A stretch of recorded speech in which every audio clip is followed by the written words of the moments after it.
impress the girls, or were you actually using it to influence the girls? Influence. And did it work? Yes. Yes. Wow. Now, if you were to put this in a book, this will sell worldwide, everywhere. Yeah, but the thing is, there are speed seduction techniques out there, and they're all horrible. And in the end, all these, none of the techniques work unless you can be naturally charming and naturally gain rapport with people and have a natural feel for it. None of the techniques are magical. They don't work on their own. Although they're quite, some of them are quite appealing. Like if you say to somebody, I'm sure that you like me, would like a drink, and as you say you like me, you look at them in a certain way and you trigger off these anchors that you've linked thing to learn and talk about, but they don't work unless you're just naturally good at getting people to warm to you. Otherwise it just feels weird to the person, feels intrusive and weird.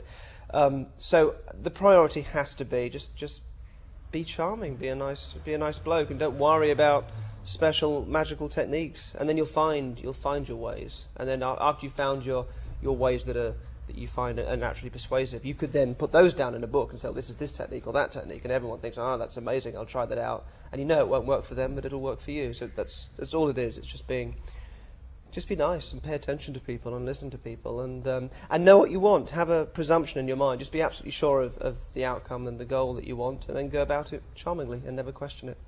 Well, John Boy, there's an answer for you. I'm sure you're hoping for a trip to an office in order to come up with a campaign. If you're trying to charm a woman, would you be able, or a man, would you be able to set up kind of triggers in your environment, erotic images, I suppose? I don't know if by the end of the evening, you put the idea into the head. Or would it end up happening if you turn around and said, draw a picture, they'll end up drawing a picture of the erotic images rather than actually... I think pornography on the walls wouldn't help. Heads, absolutely. But no, I think the blatancy of the ad agency thing was, with the ad guys was, no, it's different. It's different. That wouldn't work in the same way. No. No, right. No. Okay, moving swiftly on. In fact, Jess asked, how has mind control impacted on your relationships? Does it not freak your partner out that you could be controlling them in ways that they don't realise? I absolutely switch it off when I'm not performing. And although I'm going to end up being naturally, more persuasive and more, maybe able to deal with someone's problems or issues than the next person or all of those things, although that's there, in terms of really kind of looking into someone and doing this kind of stuff, that's something I turn on when I'm performing. It involves getting the other person into a sort of a relationship with me in a way, like you're playing a game almost with the person. That's not that I'm just walking down the street and can tell what everyone's thinking as they walk past. I have to consciously decide to do that. So in real life, I have to switch it off. Otherwise, and you're absolutely right, that you could never have a normal relationship with anybody. You couldn't, because they'd just be so self-conscious. And I get that anyway. People tend to be self-conscious because they think I'm doing it, even when I'm not. So it's just an absolute life rule that I just play it down. I don't get into it. I don't bring it up or talk about it. And if someone else does, I just downplay it. That's just something I have to do. Right. Okay, well, we have another question. This is from Sally. She says, before exams I get... Sandy? Sally. Sally. Hello, Sally. Sally asks, before exams I get very nervous. Do you have any techniques for controlling nerves?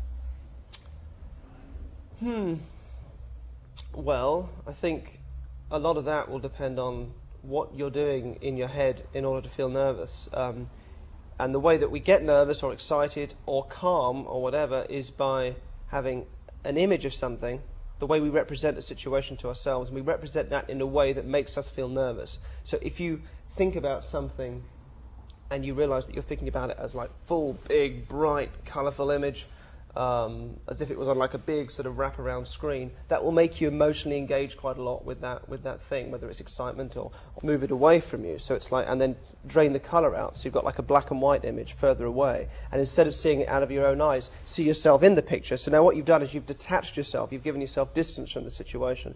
You can't then feel the same panic or nervousness about the thing. So if you find yourself doing this, represent it to yourself like that. And if you do that a few times in a row, if you like shove it from here to here, your brain will start doing it naturally. At the same time, if you can make a picture of yourself as being very, very comfortable with the exam situation, or it going very well, or you sat in the exam having a great time, make that one big and colourful and bright and vivid and do all that. So now you're sort of swapping these images like that. that allows you to engage in a good way with the situation and detach yourself from the bad feelings. You do that enough times, your brain will start to do it automatically and make it kick into place. So it's understanding the representational process that you go through in order to feel bad or good about things, and getting inside that process that you normally don't think about because these things are unconscious, but you can think about it. You can catch yourself and see, my God, I do that. That's why I feel bad about it. Get inside that process and make it do something else, because it's your own brain and you can, to a certain extent, be in charge of these things. Sally, if you get the opportunity to put this into practice, email us in and let us know if it actually worked for you. Okay, the next question. I was blown away by the girl who was able to know, this is from Rachel, I was blown away by the girl who was able to know that the guy was thinking about a baseball cap in your show on Friday. How much was that you influencing both of them, and how much was it you teaching the girl how to figure out what the guy was thinking? It was a bit of both, because she was as amazed by it at the end as he was. She didn't. It's not that she fully understood it, but I explain so much to her so that she can look for certain things. At the same time, because I'm sort of sat in the middle of the two, I can pick up from things from him and try and sort of get those across to the girl here. So she's getting it from me as well as from him, though she doesn't know she's getting it from me. And the combination of those two things was enough to make her pick up this random thought from him and be amazed. She didn't know how she did it. Did you know what it was going to be as you're watching the whole process between the boy and the girl? I got a sense of it as it was going on. I got a sense of what it was, but I can also see whether she's doing it properly, and because I'm not paying as much attention to him as she is, so I'm not getting as much as I would do if I was doing what she was doing and staring right at him. But I can see whether she's making up her own mind and forming her own images, or just going from what he's thinking and getting into the right dynamic with him. And I just make sure I keep her on that track and let her find her own answers. And if she gets it wrong, she got it wrong, I didn't. That's a good get-out clause. We've got only time now for one more question. Okay. And this is from someone who calls himself a control freak. Does it take a particular type of participant to be able to perform your mind control on? For example, can they be too intelligent or even too stupid? Yes, I suppose so. The interesting thing is that someone that's trying to catch me out, a real challenger, ends up being easier to read than someone who's more of a responder, someone who's easier to work with. Generally what I look for are people that get into a response pattern of some sort with me. So if somebody is saying, oh, I'd love to do it, try it on me, that's great, then I know they're going to be open, that's more of a actually flirtatious, and so there's that's a great response pattern.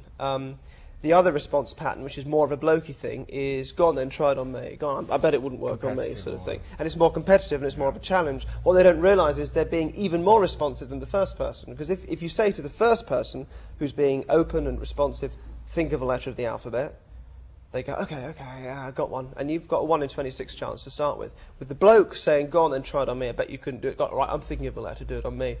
It's going to be, what, Q or Z, because they're trying to catch me out. So suddenly it's 1 and 2, they become more responsive and therefore easier to predict because they're over-responding. The difficult people, and it's not intelligence or stupidity, although obviously